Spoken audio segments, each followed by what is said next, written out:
ভারত পাকিস্তানের মধ্যে চলমান উত্তেজনা নিয়ে সবার ঘুম হারাম হলেও এ বিষয়ে যেন মোটেও চিন্তিত নন মার্কিন প্রেসিডেন্ট ডোনাল্ড ট্রাম্প।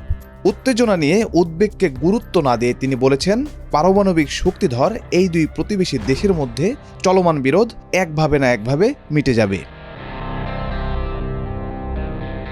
বার্তা সংস্থা এএফপির প্রতিবেদনে বলা হয়, এয়ারফোর্স ওয়ানে সাংবাদিকদের সাথে কথা বলার সময় ট্রাম্প বিতর্কিত সীমান্ত অঞ্চলে ঐতিহাসিক সংঘাতের কথা উল্লেখ করেন এবং তিনি উভয় দেশের নেতাদের চেনেন বলেও জানান।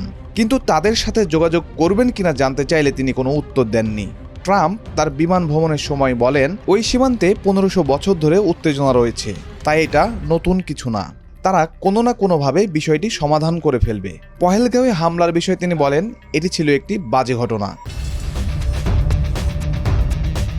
এএফপির প্রতিবেদনে বলা হয়, কাশ্মীর নিয়ে প্রতিবেশী দুই দেশের মধ্যে বিরোধ বহু পুরনো, তবে সাম্প্রতিক হামলাটি নতুন করে উত্তেজনা বাড়িয়ে দিয়েছে। পেহেলগাঁওয়ে মারাত্মক বন্দুক হামলার পর জম্মু কাশ্মীর জুড়ে কড়া সতর্কতা জারি করা হয়েছে।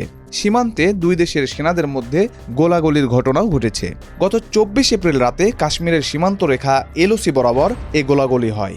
এই পরিস্থিতিতে পারমাণবিক অস্ত্রধারী প্রতিবেশী দুই দেশকে সর্বোচ্চ সংযম প্রদর্শনের আহ্বান জানিয়েছে জাতিসংঘ।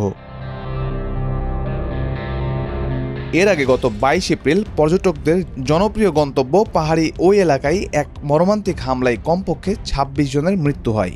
ভারত সরকার এই হামলার জন্য পাকিস্তানকে দায়ী করছে। ইসলামাবাদ এই দাবি তীব্রভাবে অস্বীকার করেছে এবং এটিকে ফলস ফ্ল্যাগ অপারেশন বলেও অভিহিত করছে।